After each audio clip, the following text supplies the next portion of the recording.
ছোট সময় বুঝিনি,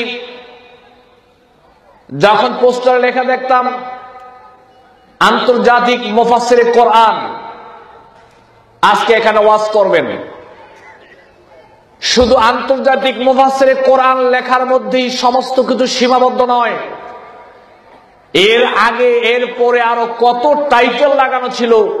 টাইটেলের কারণে মাঝখানের আসল নামটাই খুঁজে পাওয়া কঠিন হয়ে যেত। ওই 7 বছর ধরে এদেশের মাটিতে মানুষ ইসলাম প্রচার করেছে এবং শ্রোতারা ওয়াজ মাহফিল অ্যাটেন্ড করেছে টাইটেলের উপর নির্ভর করে। শুধু তাই নয়, এদেশের মাটিতে ইসলাম প্রচার হয়েছে এমন ভাবে, এদেশের মাটিতে ওয়াজ মাহফিল গুলো হয়েছে এমন ভাবে, কোন বক্তা কত সুন্দর টুপি, কত সুন্দর লেবাস, কত সুন্দর করে সাজগোজ করে আলখাল্লা পরে মাহফিলে আসতে পারলো, শ্রোতা দুইটা বিষয় বেশি লক্ষ্য করত। একটা হলো টাইটেল লক্ষ্য করত, আর একটা হলো লেবাস লক্ষ্য করত। মানুষ এইভাবে করে শ্রোতা ওয়াজ শুনতে আসতো।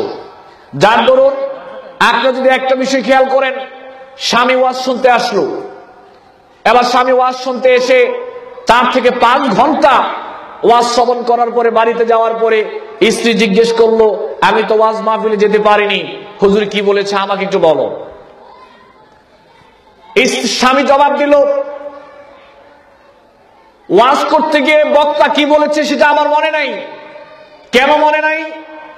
আমি তো মূলত সেখানে ওয়াজ শুনতে যাই নাই, আমি তো মূলত দেখতে গিয়েছিলাম বক্তা কিভাবে ওয়াজ করে, বক্তা কি বলে সেটা আমি শুনতে যাই নাই, কিভাবে বলে ওইটা আমি দেখতে গিয়েছিলাম।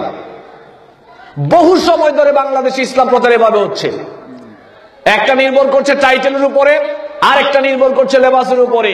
এখন যখন পড়ালেখার জগতে ঢুকলাম, দিনকে বোঝার চেষ্টা করলাম, আসলেই দেখলাম যাদের নামের আগে ছিল আন্তর্জাতিক মুফাসসিরে কোরআন, আমি ছোট্ট করার জন্য কাউকে কথা বলছি না, তাদের মধ্য থেকে অনেকেই আসলে মূলত আন্তর্জাতিক মুফাসসিরে কোরআন নয়, অনেকেই হচ্ছে আন্তর্জাতিক মুফাসসিরে কিচ্ছা কাহিনী।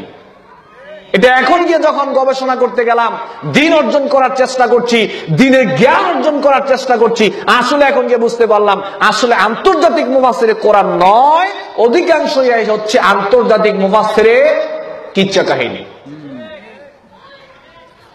সঠিক ধর্ম যদি আপনি জানতে চান, আপনাকে সচেতন হতে হবে। এরপরে দেশের মাটিতে আরেকটা গলদ চলছে। আরেকটা গলদ হচ্ছে, আপনি ধর্ম প্রচার করছেন, দিন প্রচার করছেন, মানুষকে আপনি উপদেশ দিবেন।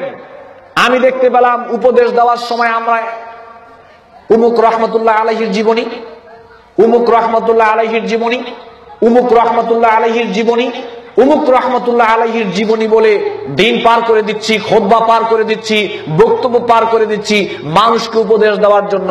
আমি একদিনও শুনলাম না যে রাদিয়াল্লাহু তাআলা আনহুদের জীবনী বলে জাতিকে উপদেশ দেওয়া হচ্ছে। রহমতুল্লাহ আলাইহির জীবনী বলে জাতি উপদেশ পাবে না, রহমতুল্লাহ আলাইহির জীবনী বলে জাতি দিক নির্দেশনা পাবে না। জাতির সামনে সঠিক দিন তুলে ধরতে হলে, জাতিকে সঠিক উপদেশ দিতে হলে রাদিয়াল্লাহু তাআলা আনহুদের জীবনী বলার আপনার চেষ্টা করতে হবে। যেহেতু আল্লাহ রাব্বুল আলামিন বলছেন রাদিয়াল্লাহু আনহুম ওয়া রাদু আন, যাদের ব্যাপারে আল্লাহ সন্তুষ্ট, যারা আল্লাহর প্রতি সন্তুষ্ট, তাদের জীবনী আপনাকে জাতির সামনে তুলে ধরতে হবে। রাবেয়া বসরির জীবনী জাতির সামনে তুলে ধরার দরকার নাই, এটা ইসলামের অংশ নয়। আপনি আয়েশা রাদিয়াল্লাহু তাআলা আনহার জীবনী জাতির সামনে তুলে ধরেন, ফাতেমা রাদিয়াল্লাহু তাআলা আনহার জীবনী আপনি জাতির সামনে তুলে ধরেন, খাদিজা রাদিয়াল্লাহু তাআলা আনহার জীবনী জাতির সামনে তুলে ধরেন। তারপরে সুমাইয়া রাদিয়াল্লাহু তাআলা আনহা হককে কবুল করতে গিয়ে, হক মানতে গিয়ে শহীদ হতে হয়েছে, আপনি সুমাইয়া রাদিয়াল্লাহু তাআলা আনহার জীবনী জাতির সামনে তুলে ধরেন, জাতি উপদেশ পাবে। আজকে উমুক রহমতুল্লাহি আলাইহি, উমুক রহমতুল্লাহ আলাইহির জীবনী বলে জাতিকে উপদেশ দেওয়া হচ্ছে। এজন্যই তো আজকে জাতি ইসলামের যে মূল স্পৃহা, ইমানের যে মূল জজমা, এটা থেকে জাতি আজকে অনেক দূরে সরে গেছে। এই কারণে জাতি ইমানি জজমা যেই দিক নির্দেশনা দিলে জাতি পেত, ইসলাম মানে কি জাতি বুঝতো, ইমান মানে কি জাতি বুঝতো, যেইগুলোর মাধ্যমে ওইগুলো তো জাতির সামনে এখন বলা হয় না। এজন্যই দেখবেন কোরআন এবং হাদিস ভিত্তিক কথা বলতে গেলে মানতে রাজি হয় না। বললাম যে হাদিসে এটা আছে, না সে মানবে না। হাদিসে এটা আছে বলে সে মানবে না।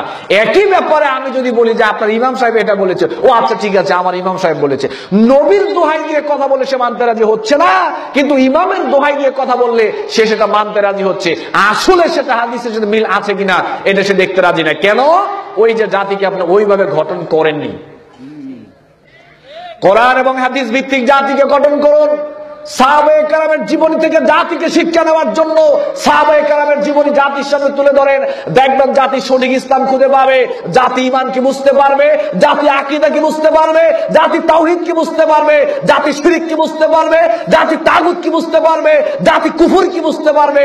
বোঝার জন্য তিনটা জায়গা, এক হচ্ছে আল কোরআনুল কারীম, আরেকটা হচ্ছে রাসূল সাল্লাল্লাহু আলাইহি ওয়াসাল্লামের সহিহ সুন্নাহ, আরেকটা হচ্ছে সাহাবায়ে কেরামের সহিহ সুন্নাহ ভিত্তিক যেই জীবন বর্ণিত হয়েছে, যে ইতিহাস, যে ঘটনা বর্ণিত হয়েছে, ওইগুলো আপনি জাতির সামনে তুলে ধরেন, দেখবেন জাতির সঠিক দিক, সঠিক পথ, সঠিক মত সবকিছু পাবে ইনশাআল্লাহ।